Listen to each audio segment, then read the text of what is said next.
malaikat dengan manusia?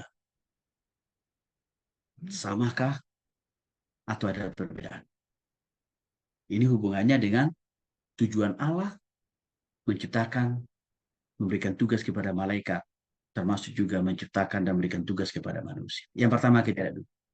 Malaikat menunjukkan kebesaran kasih dan rencana Allah. Jadi saya sudah jelaskan kepada Bapak Ibu ya. Malaikat itu adalah gambaran atau simbol kehadiran Allah yang selalu 24 jam melihat, menjaga, memelihara kita dari waktu ke waktu. Jadi Bapak Ibu dikasih oleh Yesus Kristus. Ya, ada sedikit kesamaan antara manusia dengan malaikat. Kesamaannya manusia dengan malaikat memang makhluk yang bermoral. Artinya apa? Sama karakternya dengan karakter Allah. Untuk itulah kita juga harus mewarisi karakter-karakter Allah.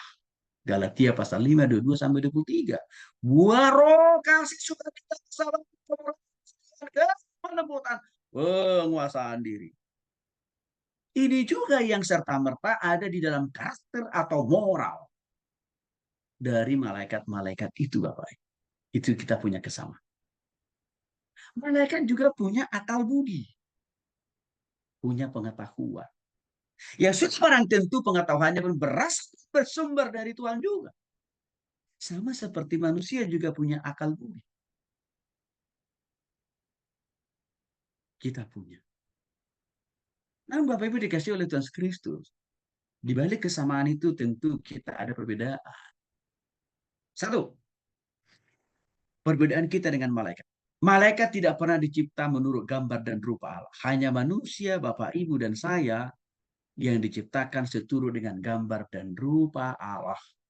Seperti dalam Kejadian pasal 1 ayat 26 sampai dengan 27.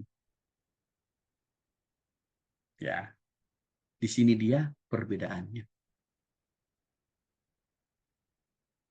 Gambar dan rupa saya kira saya sudah jelaskan. Gambar itu menjelaskan hubungan personal kita dengan Tuhan.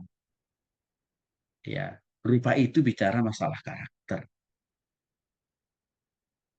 Oke, itu perbedaan pertama. Yang kedua, meskipun kita untuk sementara waktu, di sini perbedaan lagi antara manusia dengan malaikat. Saat ini, selama kita masih hidup di dunia ini, memang posisi kita secara struktural sedikit di bawah malaikat. Dan sedikit lebih tinggi malaikat itu dibanding kita. Selama kita hidup di dunia ini, Bapak. Tapi nanti kalau sudah di surga yang kekal, hidup kita kan di sana sudah sempurna. Tidak ada noda, tidak ada dosa kan Bapak Ibu. Maka artinya apa? Ya, kita akan dikembalikan dalam posisi lebih tinggi dibanding daripada malaikat-malaikat itu.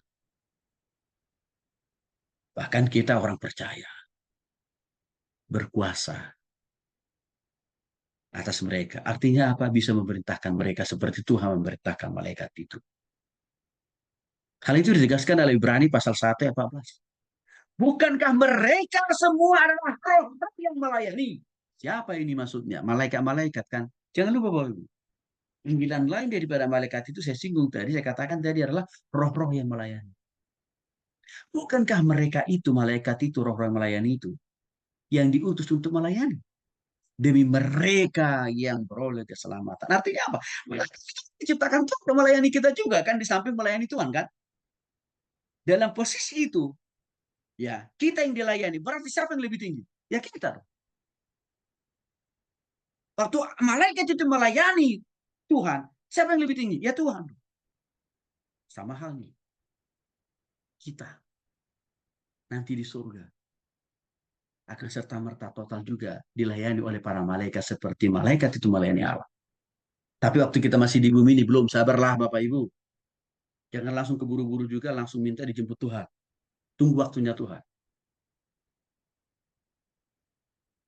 Ya. Perbedaan yang berikutnya sebenarnya, manusia diberikan kemampuan untuk melahirkan, bahkan menikah. Itu kan kelebihan kita tuh. Tapi malaikat, mereka tidak diberikan kuasa untuk menikah, apalagi melahirkan anak.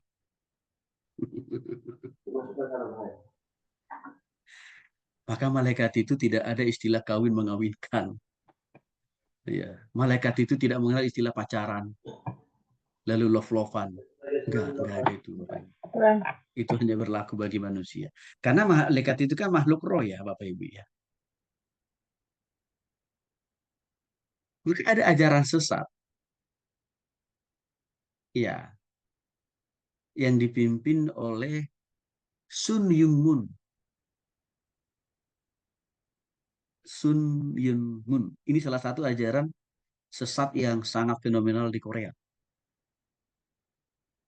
Dia mengatakan bahwa dia pernah bertemu dengan malaikat, dan dalam pertemuannya dengan malaikat itu dia pernah menikah dengan malaikat.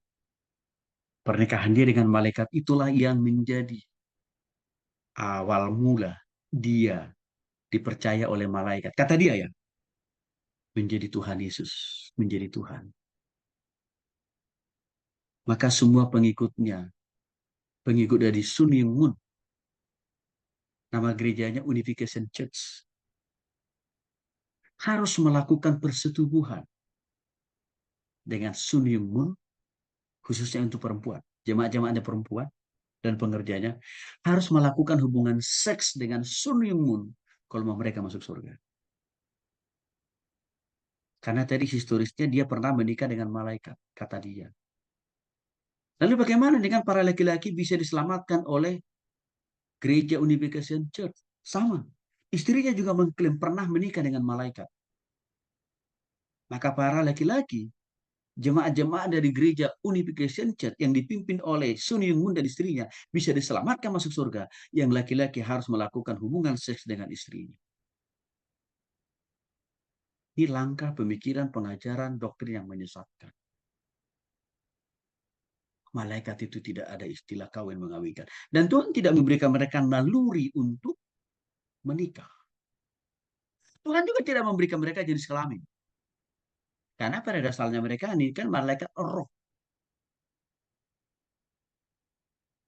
Jadi bisa Bapak Ibu catat, lihat di Kejadian pasal 3, 5 ayat 3. Dan juga dalam Matius 22, 30 serta Lukas 20 ayat 34 sampai dengan 3. Memang Bapak Ibu yang dikasih oleh Tuhan Kristus, malaikat itu kan terbagi dua sekarang. Ada yang tetap memilih malaikat di dalam Tuhan, menaati perintah Tuhan, tapi ada sebagian lagi golongan malaikat itu yang akhirnya menjadi iblis waktu mereka ingin menduakan Tuhan atau menjadikan mereka menjadi Tuhan. Dan akhirnya mereka sekarang mendirikan kerajaan sendiri, yaitu orang-orang belum bertobat. Itu ada di bawah pimpinan kuasa dari malaikat-malaikat yang jadi iblis tadi, Bapak Ibu. Yang artinya Bapak Ibu dikasih oleh Tuhan Kristus pengampunan dosa, kehidupan kekal, pertumpahan darah Yesus di kayu salib. Itu tidak ada, tidak diperuntukkan untuk mengampuni dosa-dosa malaikat yang jatuh dalam dosa. Enggak. Pertumpahan darah Yesus di kayu salib hanya diperuntukkan bagi manusia yang bertobat, yang mau menerima Yesus sebagai Tuhan dan Juru Selamat secara pribadi. Maka terlihat di situ jelas. Karya pengorbanan Yesus di kayu salib hanya berlaku bagi manusia yang mau sungguh-sungguh bertobat. Tetapi bagi malaikat yang kita mesti menjadi simbolis, tidak akan berlaku. Bagi mereka hanya satu, penghukuman yang total di neraka, Bapak Ibu. Itu dicatat dalam 2 Petrus 2 ayat yang keempat. Ini perbedaan kita dengan malaikat dalam konteks masalah penghapusan dosa. Nah, apalagi yang bisa kita lihat dari malaikat ini hubungannya antara perbedaan dan kesamaan malaikat dengan manusia. Yang kedua, para malaikat mengingatkan kita bahwa dunia yang tidak terlihat itu nyata. Dari sekian banyak ayat-ayat Alkitab yang sudah kita baca, pelajari dari kemarin sampai hari ini Bapak Ibu, memperlihatkan dengan jelas dan nyata tentang keberadaan daripada malaikat itu sendiri kan Bapak Ibu. Bahwa memang malaikat itu tidak hanya sekedar ide, pemikiran, teori, seperti yang digagas oleh paham teologi liberal. Malaikat ada dan kerjanya juga nyata, serta dampaknya.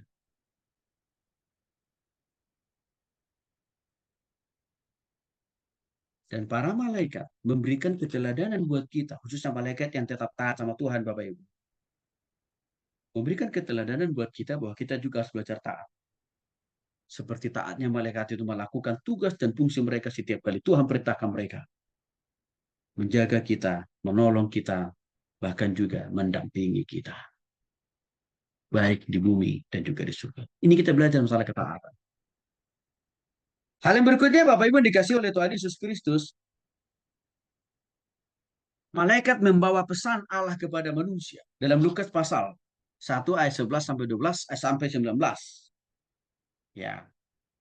Pesan apa? Contohnya adalah melakukan penghakiman penghukuman dari Tuhan. Contoh konkretnya, waktu Tuhan mendatangkan tulah kepada orang Israel. Itu kan Tuhan suruh malaikatnya untuk menyampaikan, melakukan 10 tulah. Sampai yang terakhir kematian anak-anak sulung orang-orang Mesir. Itu kan malaikat yang Tuhan menyuruh malaikatnya kan Bapak. Ya.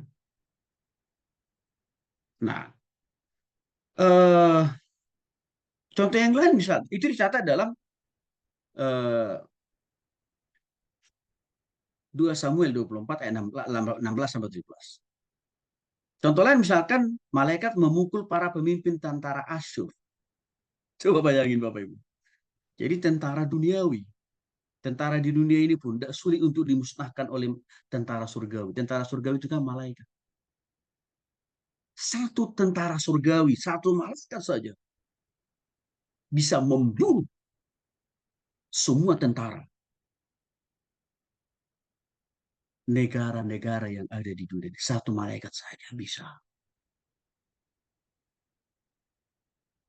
Itu menunjukkan betapa luar biasanya Tuhan berikan otoritas, kuasa yang luar biasa kepada malaikat itu.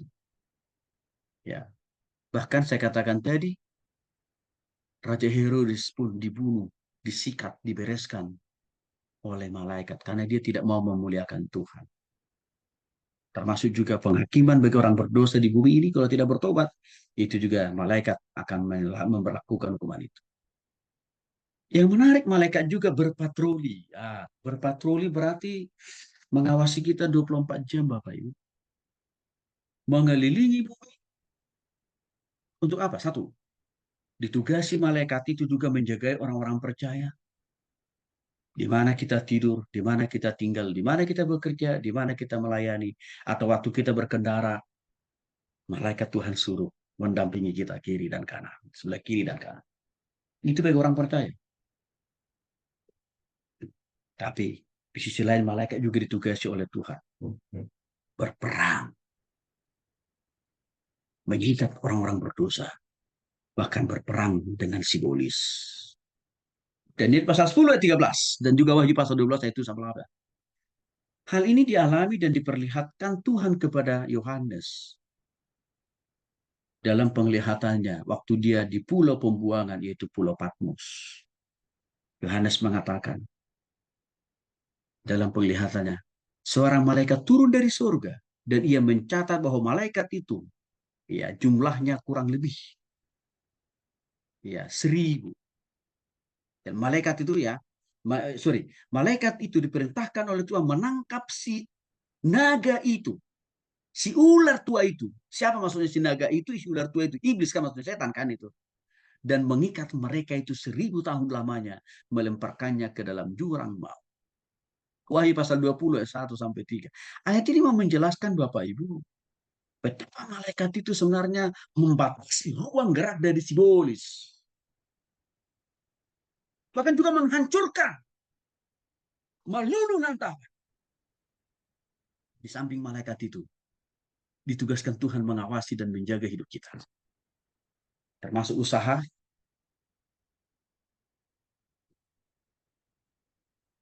bisnis kita Bapak Ibu. Malaikat ditugasi Tuhan. Dan akhirnya memang malaikat itu akan punya tugas fungsi yang sentral juga untuk memuliakan Tuhan di surga nanti.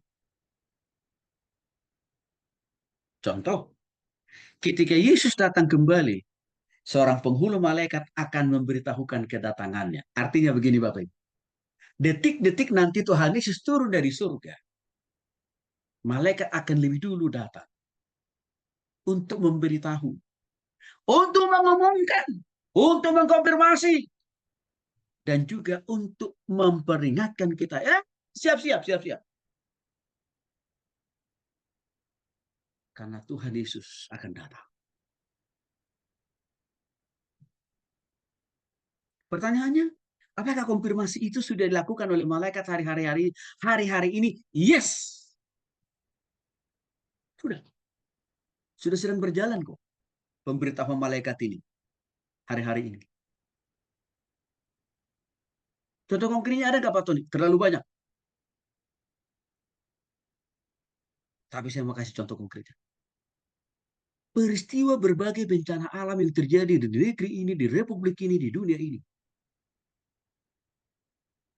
Tanpa kita pahami, tanpa kita sadari. Di situ malaikat sedang memberitahu kepada kita. Hati-hati. Engkau harus lebih setia. Engkau harus lebih taat. Engkau harus lebih menjaga kekudusan dan kesucianmu. Karena semua peristiwa-peristiwa ini tanda. Tuhan itu pasti sudah mau datang.